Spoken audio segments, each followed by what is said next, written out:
The government and industry speakers at this event talked a lot about the challenges they're up against, but not all the news is bad. Steve Pipino is Principal Cybersecurity Architect at Salesforce. He says there are both challenges in the cloud and solutions for those challenges. And I think about it, as I do most things, from a people, process, and technology perspective. So from a people perspective, and this is nothing new, we have a significant skill gap and pay gap that goes hand in hand with that.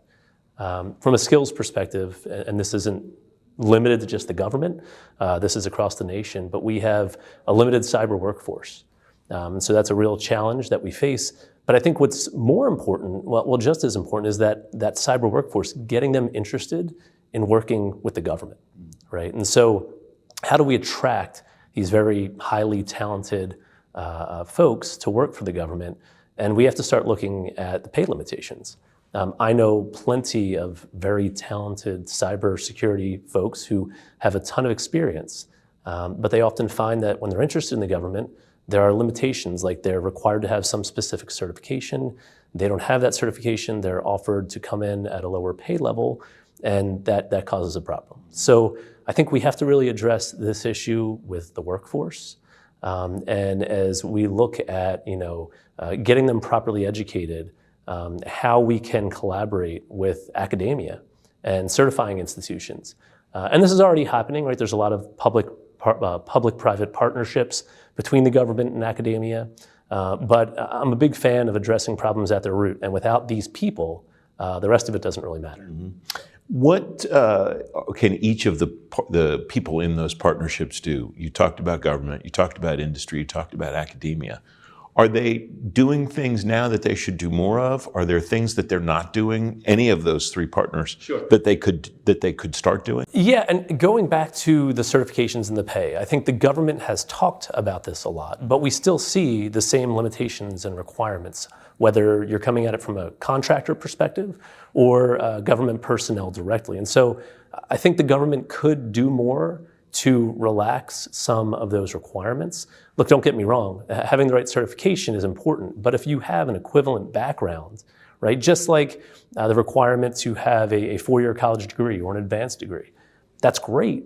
But if you have someone with a similar background, then why not hire them for that experience? So I think government can definitely, flex a little bit there from what they're used to. Academia, I think they're already doing a great job with their partnerships, right? There are a lot of wonderful certifications coming out of institutions who are partnered with organizations like CISA and NSA. So I think as long as they keep that going, we're headed in the right direction.